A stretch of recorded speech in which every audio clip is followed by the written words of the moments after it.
it's very humbling to me that you've come and be a part of this special day for us. For those of you that aren't aware and have not had a chance to meet my preacher, you do so. I've talked to him enough since I've been here that you probably feel like you know him already. But he's played a major role in everything that God's ever done in my life. Mm-hmm. That's right. I was a bus kid, and I remember the day that Mrs. Beagle knocked on my door and began riding me to church. In fact, back then Sandy was, and we'd always sit in the front row of the bus every Sunday. Mrs. Beagle would run the bus, and preacher always used to tell everybody I was a long-haired, snotty-nosed bus kid. Now, long-haired, he was correct. When I was a teenager, I didn't know how to wipe my nose by that time. But I remember those days of training and teaching, and I wouldn't change that for anything. The privilege I had to be under him, and he became, if I could be so bold to compare myself to a Timothy, preacher's my Paul. And to a kid that didn't have a dad that was around, he became a dad to me.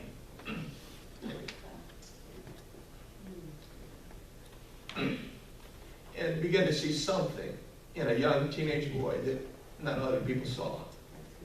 And I think it's very fitting that we come on this day, a reminder to us that we need to love people. Because there was nothing in Jerry Bowen that I came, as you've heard my testimony, I came from a broken home. My dad was an alcoholic. First time I went to church, I got sentenced. I caught stealing. And I had to be a Baptist, deacon at a Baptist church. He said, you go to church for 6 weeks, or you go to juvenile hall. I chose juvenile hall. But my dad, I realized very quickly, I hadn't called my dad. I'm sure Dad would stick up for me because he didn't care about church at all. But I found in my house, it was okay to be a drunk, but you weren't going to be a thief. And my dad sentenced me to church.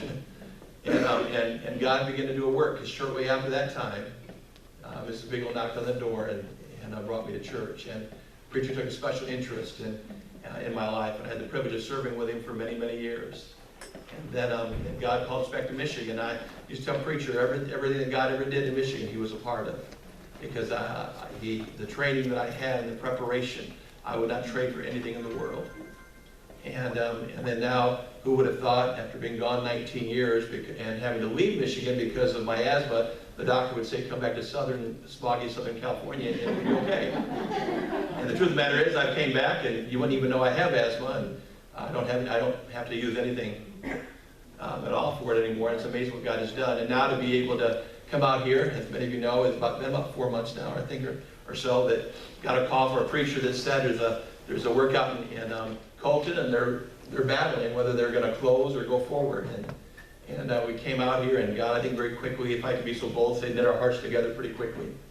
And God's doing a great work here, and we're thrilled about what God's doing.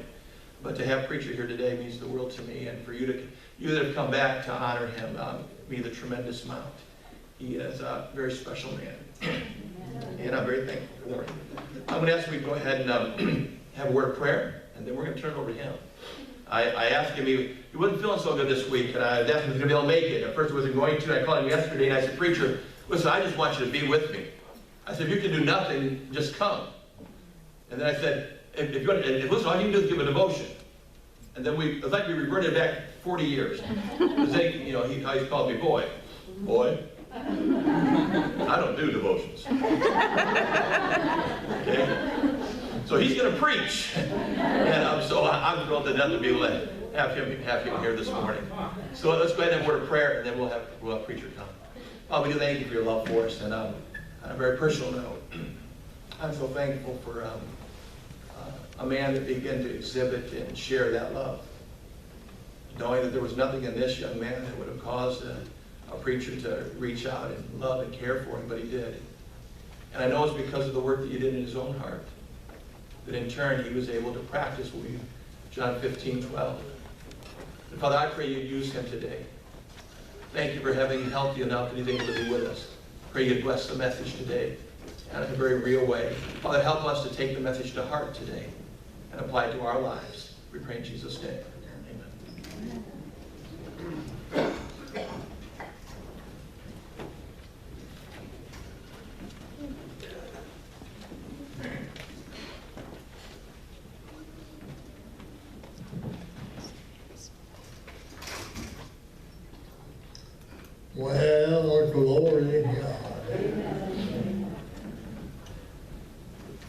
how wonderful it is to see you this morning. God is good, amen? Amen. Looking out here, I think of Marlene, Margarita, serving in our school, preschool, labors of love. Debbie, a little in our school. And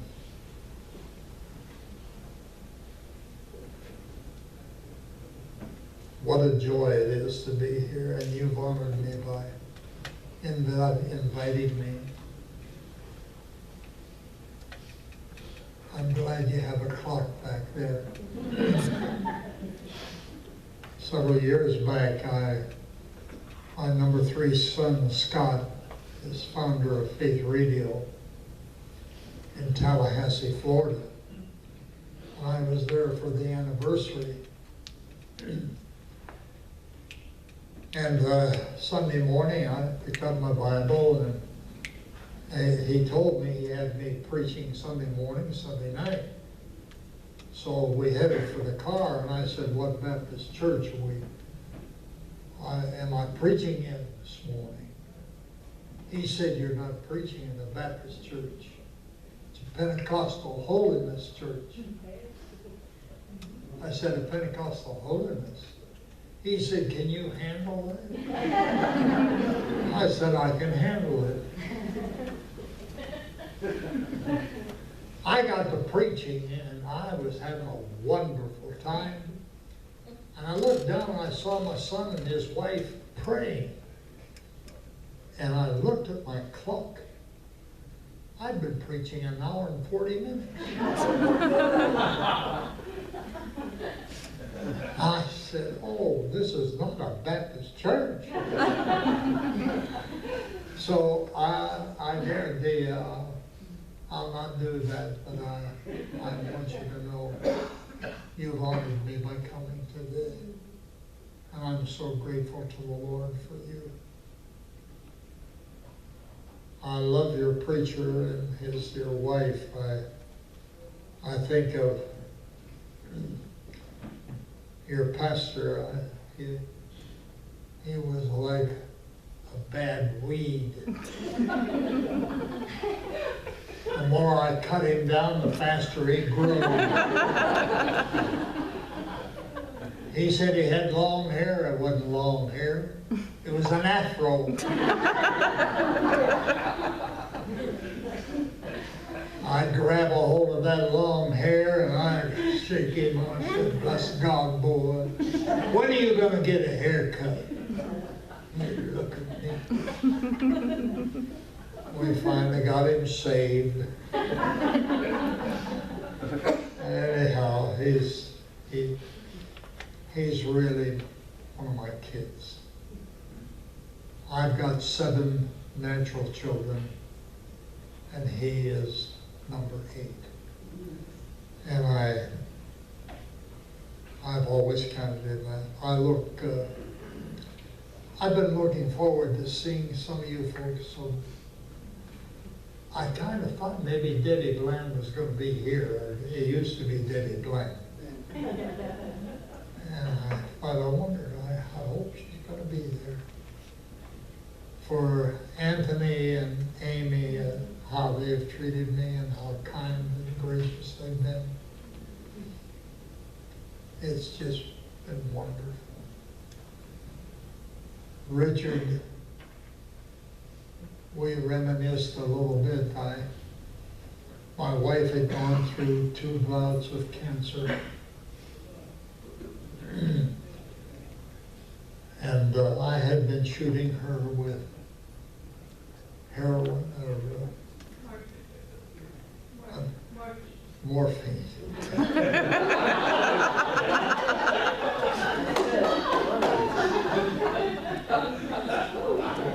Mama came in from Michigan, and I said, "Mama," I said, "she's tearing her clothes off. She just, we don't want to tie her down in bed." But I said, you got to take care of her while I'm preaching.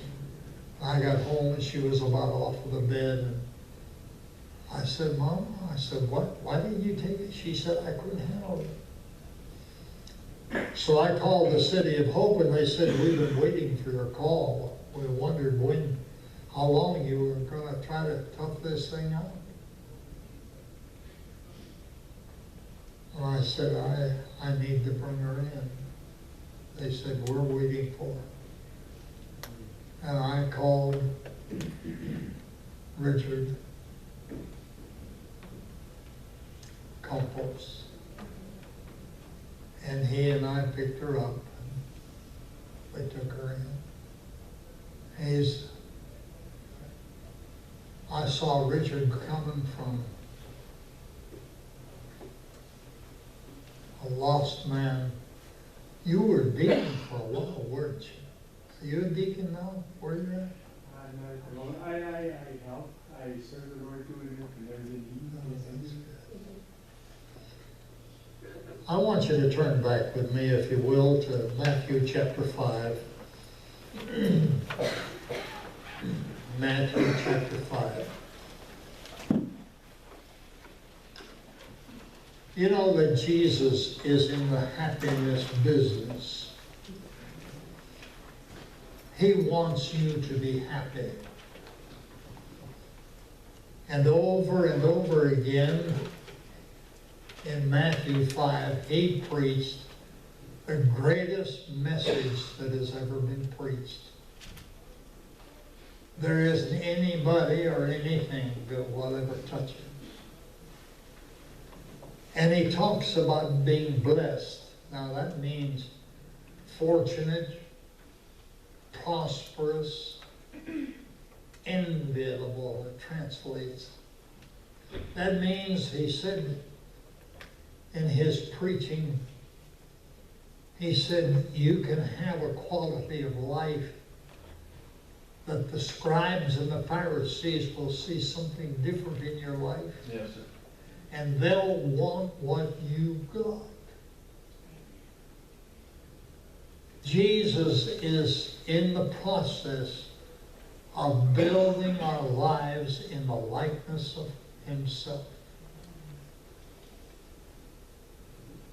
Enviable. How do we do this? We don't do this ourselves. We glorify God. We live for God. And you'll notice again and again, Jesus goes on to say, you'll not only be blessed, but he said, you are the salt of the earth. You're the one that will bring peace and healing. Then he said, you're the light of the world. And then he goes on to say, but he said, except in verse 20, your righteousness shall exceed the righteousness of the scribes and the Pharisees.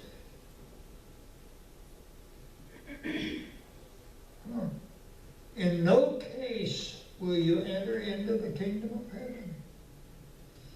He said there are religious folks, they'll cross their T and dot their I. But he said, unless there's something beyond that. And the men covered that this morning. It's this thing called love. Loving people, loving God. Some of the folks that are sitting out here, they came over to surprise me for my birthday, and they said, we love you, Pastor. Well, I'll tell you, when we went into your office, things happened. I said, what happened? You spanked us. I said, I didn't spank you. The preacher's wife says, you did spank me. And you spanked hard.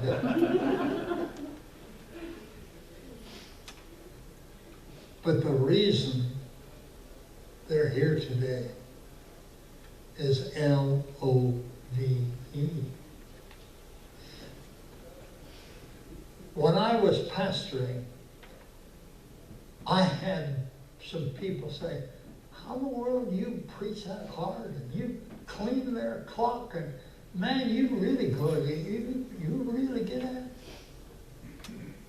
Why did they come back? Because they know I love them. That's it. There's nothing greater than knowing the love of God and giving to others the love of God. So we realize that except our righteousness exceeds the righteousness of the religious crowd, we'll not enter into the kingdom.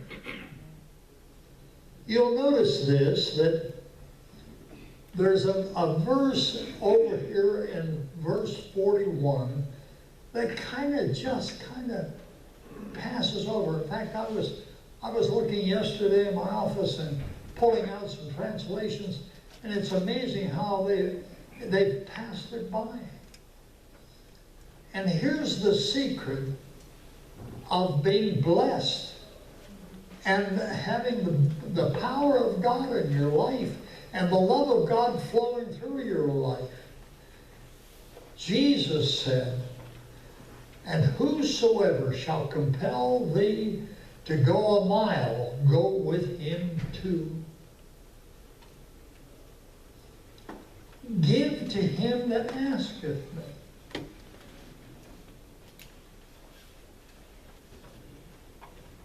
Well, let's go back to verse 40. In fact, verse 39. But I say unto you that you resist not evil, but whosoever shall hit you or smite you on your right cheek, turn to him the other. What does that mean to you? How many in this congregation are right-handed? Can I see it? Really? Really? Anthony, come on.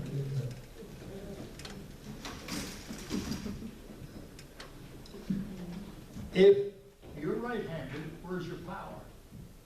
You're right-handed, yes. So if you're going to hit me, which cheek are you going to hit me on? The left. Isn't that amazing? Well, the only way that can happen is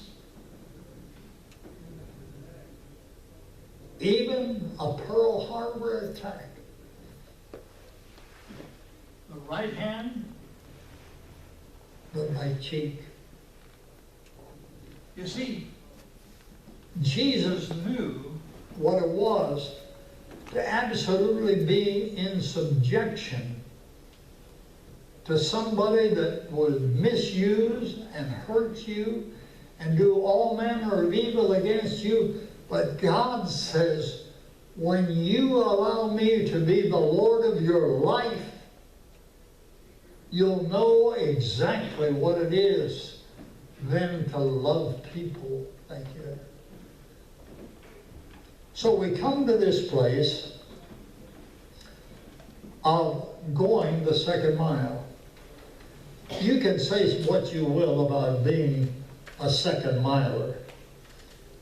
But today, if there's anything that I encourage you to do, is make a new commitment of being a second miler for Jesus Christ. Not the first mile. Not just somebody coming up and hitting you.